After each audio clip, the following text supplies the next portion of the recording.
I'm Troy Allen Dixon.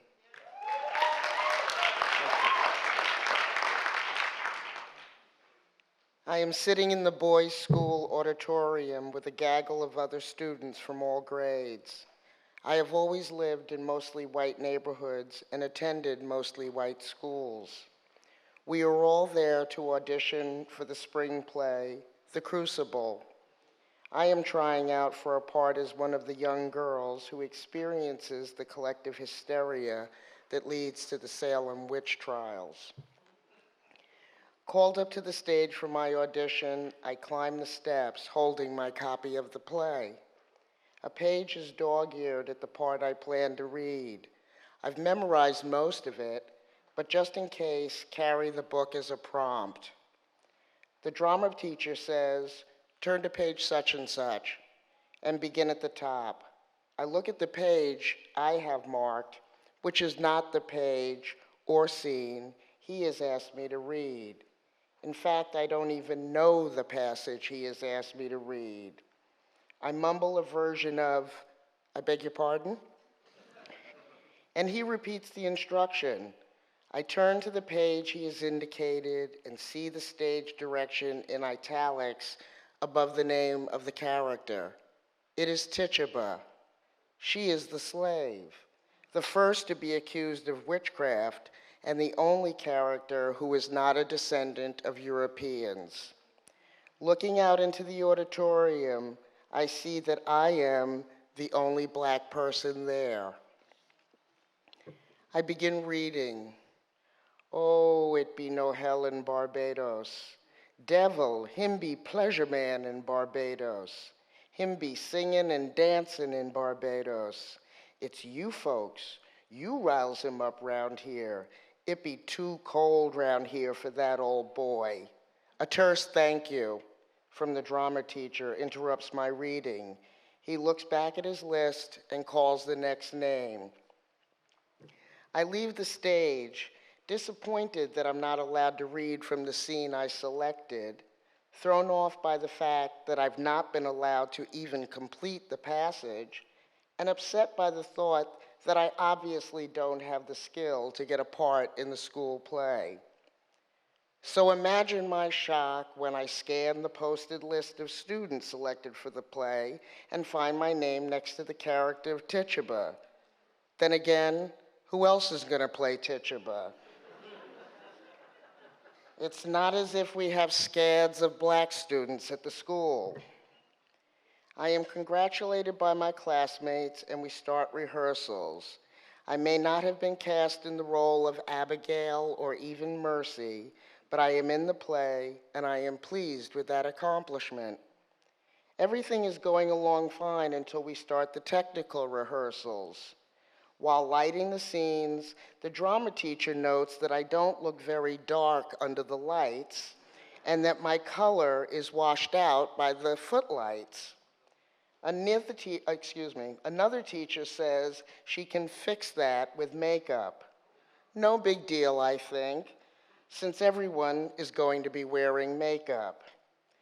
And it isn't a big deal, right up until the day when the teacher hands me a tube of grease paint labeled medium Negro. I don't remember my reaction at the time, but it isn't a good one.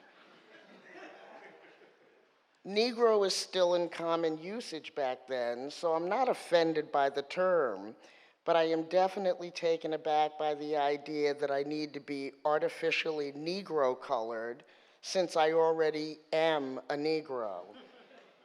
It is the first time that the insult light, bright, damn near white is delivered by someone other than another black person. Not that the teacher or the grease paint manufacturer means it as an insult, but there it is. I'm just not black enough. About 3 years later, I'm in the thick of the Black Power movement. Every black person I know imagines themselves as an Angela Davis, Huey P. Newton, Stokely Carmichael. We are all sporting enormous afros and wearing dashikis. My preferred attire includes fatigue pants, combat boots, and a 30 cal bullet on a chain around my neck.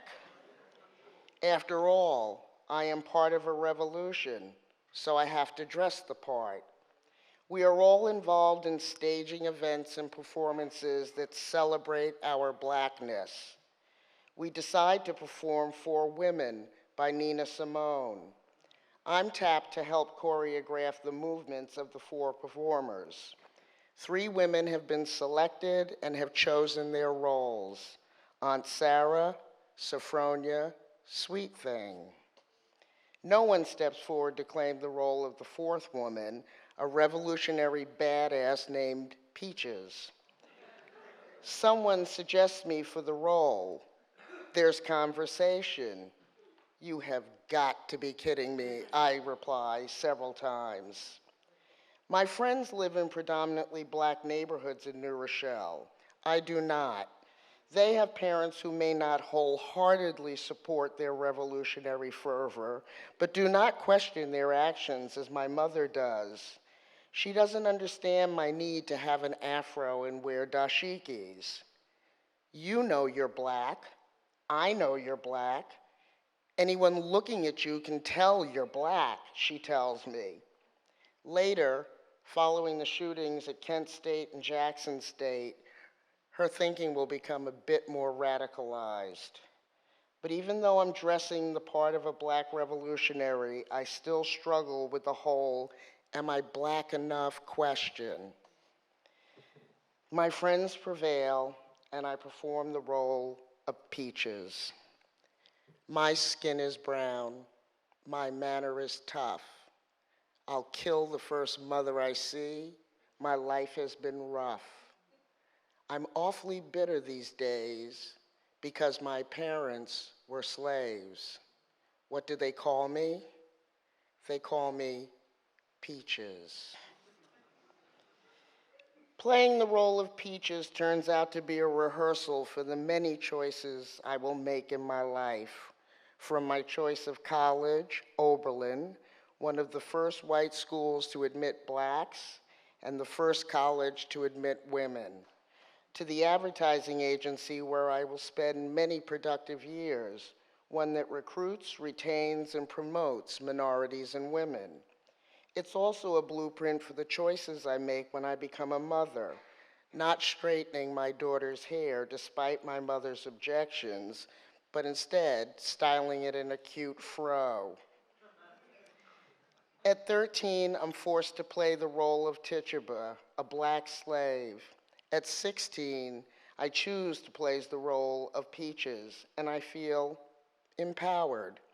Stepping into her character, allowing myself to feel the struggle, misery, and strength of her character helps me shape the blueprint I need to become my own version of a black badass. An educated professional, a mother, and now an active member of a thriving multi-generational community of black activists, artists, and educators who are fulfilling the promise I felt many years ago when at 16 years old, I was in the thick of the Black Power movement. And in this blueprint, no medium Negro makeup is necessary. I am black enough exactly as I am.